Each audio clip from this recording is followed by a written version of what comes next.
Hello, I'm excited to share with you guys some storybooks and some novels for school-age children as well today.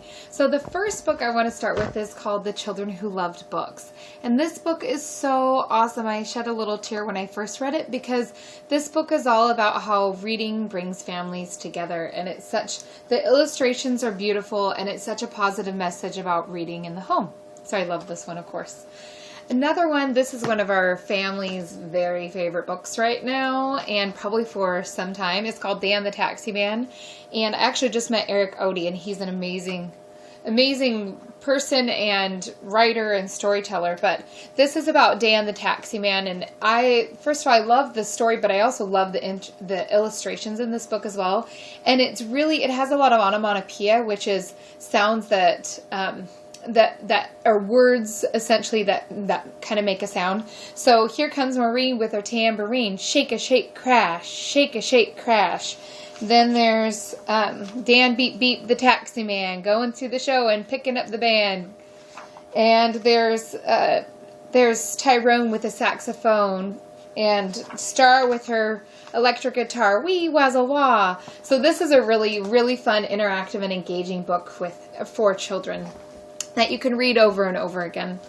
This book is so awesome. Jonathan James and the What If Monster is such a positive message. There's a what if monster where you're asking a lot of negative what if questions, but then towards the end, the boy in the book Jonathan James realizes, what if I change it into something positive instead of all the negative worries that I have into something positive. So this is another book that I would encourage reading over and over again, and there's actually a little what if monster that goes with it, so that's kind of fun if you want to buy that as well.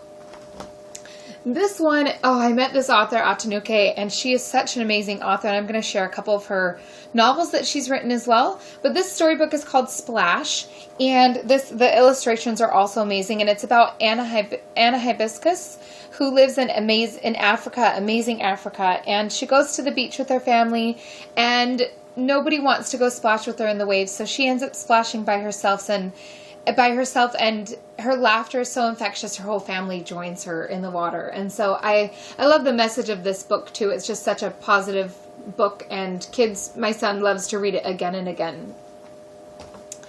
This is another favorite in our house. It's called the Gobble Gobble Moo Tractor Book. And this also has a lot of onomatopoeia. And it's by Jez Albro. You've probably heard of him before.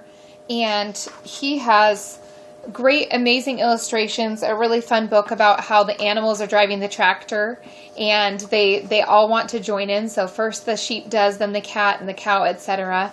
And they all join in to drive the tractor. So it's a great book about using animal sounds, and it's a really fun read time and again. So we also have tons of illustrated collection. So we have a lot of illustrated classics. We have 365 illustrated stories and rhymes. We have tons of different books, but this is Illustrated Aesop's Fables. So I love these books because they're taking classic literature and making it accessible for children and engaging and interesting for children. And it's a really neat binding. It even has a little bookmark with it. But these are some amazing books.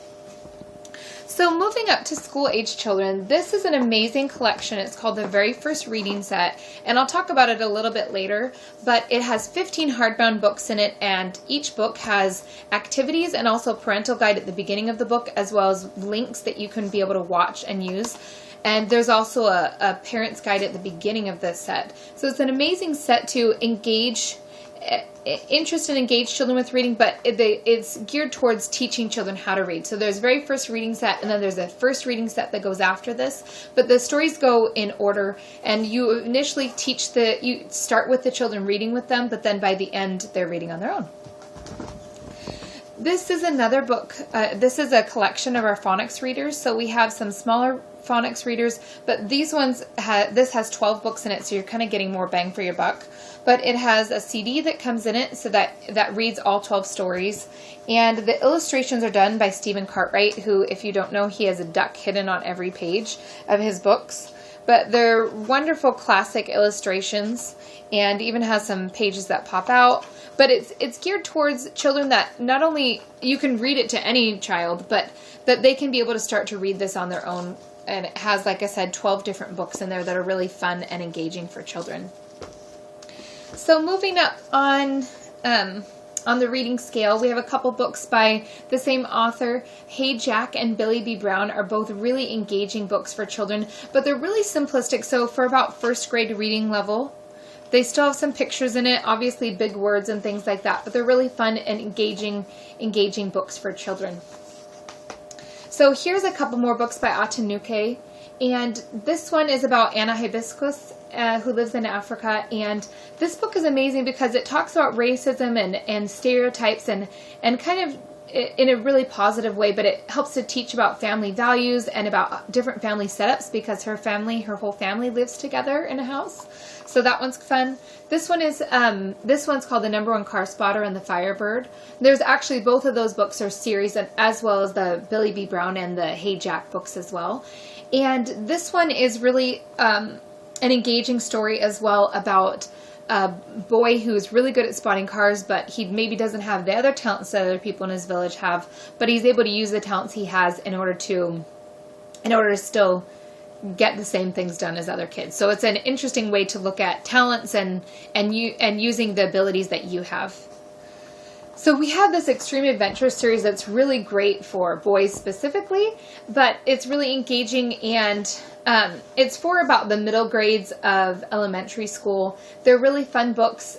So this one's about a robber who kidnaps somebody, and they're trying to save him. So they're interesting and engaging, but at an appropriate interest and reading, and the topic isn't too much for kids, so it's not too scary or anything like that for kids. So this comes in a series as well.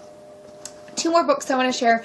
This one I just read. Oh my gosh, I'm getting the second one today and I'm so excited. This one is so awesome. So these ones are great for middle school, but even for high school. I mean, I'm an adult and I just read it and I loved it. So this one's called, the series is called The Debt. This one's called Catch the Zolt. And this boy finds out on his 15th birthday that he has to do these different acts. He doesn't know what they are. Otherwise, he has to lose a pound of flesh. So in this book, he's trying to catch the Zolt. So it's really engaging, high interest level, high energy, and very well written. So this series is really awesome. And then the final book I want to share is called The Phoenix Files. You may have heard of this because it's really popular in school right now. And this is also for middle grades or high school as well, and really engaging. So Luke just barely moves and finds out that his parents are getting divorced. He moves to this town in the middle of nowhere, and he basically finds out that the world is going to end in 100 days. And he is trying to figure out and save his own life as well as the world. So this is also a series. So I hope you guys found some books that you love for your children or grandchildren or whoever it is that you're shopping for. Thank you.